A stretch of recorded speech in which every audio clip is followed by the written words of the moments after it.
In the last video, we were talking about escaping the leash, not forgiving, not coping, escaping. Because a man who is owned by revenge can't think, and a man who can't think can't win. Now we move into colder territory. What to do when you decide the score actually matters. When walking away is not strategic. When you need payback, not for your ego, but for your position.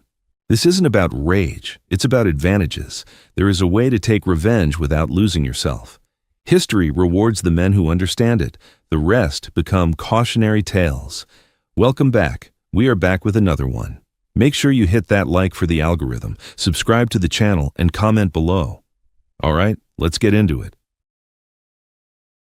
Napoleon Bonaparte understood humiliation.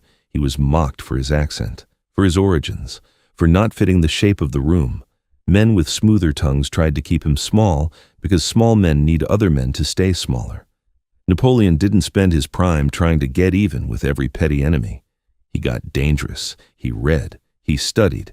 He trained his mind into a weapon. He mastered logistics, timing, terrain, and psychology. And then he climbed so high that the men who laughed at him became footnotes. That's the first hard truth. The best revenge isn't always an attack. Often it's an elevation, not because you're above retaliation, because growth creates a kind of immunity. When you become more capable, more skilled, more resourced, fewer people can touch you, and the ones who try pay a higher price. Set this standard. When you're insulted, ask one question before anything else. What would make me untouchable next year? Then do that. Quietly. Relentlessly. The revenge is in the transformation. You can't punish anyone effectively if you can't control yourself. An undisciplined man is easy to bait, easy to frame, easy to exhaust. He lunges at shadows and calls it action. Self-mastery is not a self-help hobby. It's operational security. If you want the option to retaliate, you need 3 assets: emotional control, competence, and endurance. Emotional control keeps you from showing your hand. Competence lets you move with precision. Endurance lets you outlast the chaos. Most men want revenge because they feel powerless, so they chase a dramatic moment to feel strong. The dangerous man builds strength so steadily that he doesn't need drama. Set this standard. Tighten the basics until they become armor. Sleep like a professional. Train like your mind depends on it, because it does. Work like your reputation is on the line, because it is. The man who wronged you is counting on your decline. Don't give him that pleasure. When you're wronged, the instinct is to explain yourself, defend your name, confront them, announce your displeasure. That instinct is understandable. It's also loud, and loud men get anticipated. Strategic silence does 2 things. First, it denies the enemy feedback.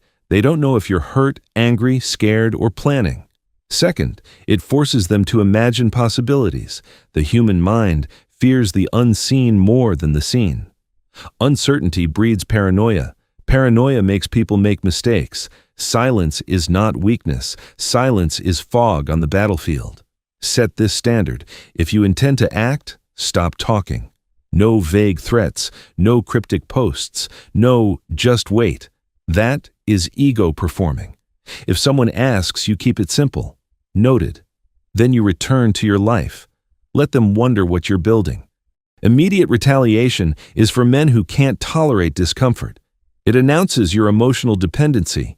It gives the enemy a clear timeline. It puts you in a predictable pattern. They provoke, you respond. That's not power. That's a leash with a different collar.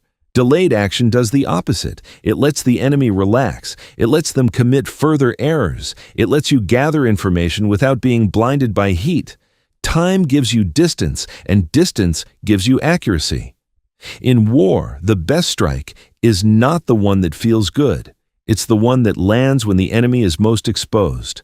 Set this standard.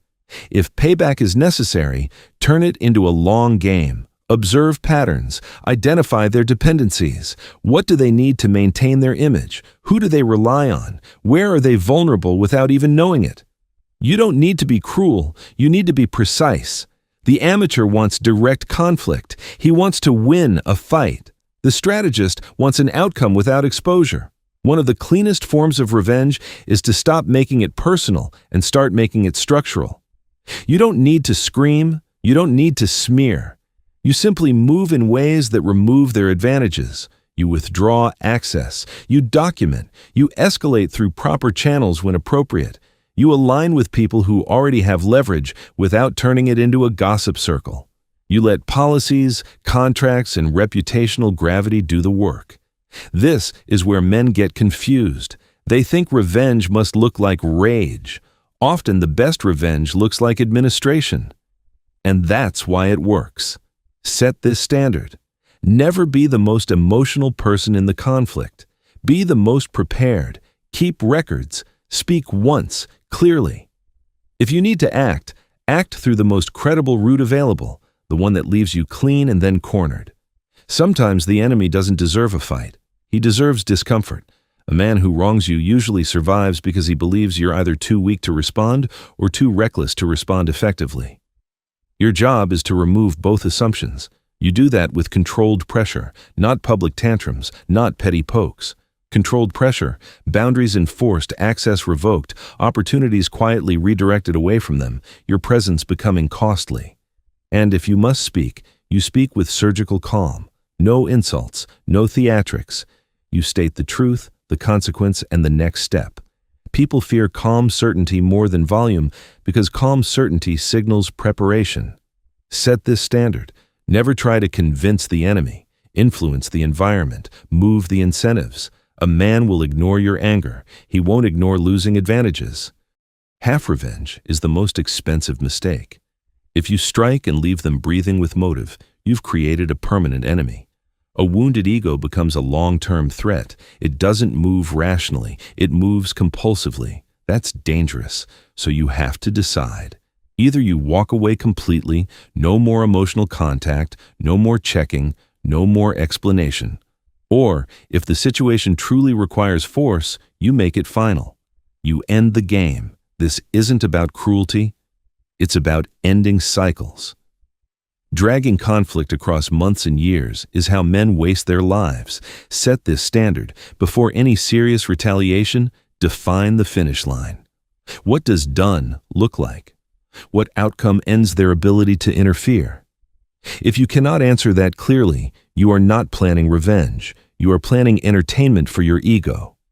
And entertainment gets you hurt. There's a final level to this. Revenge is usually short-term. It's trying to correct one wrong, but legacy doesn't correct one wrong. It changes the balance of your entire life. Napoleon's enemies tried to reduce him to an accent, an origin, a stereotype. He answered with a body of work so heavy it reshaped Europe. Long after the insults died, his influence remained. That is a different kind of victory. When you build something that lasts, you remove your enemies from the story.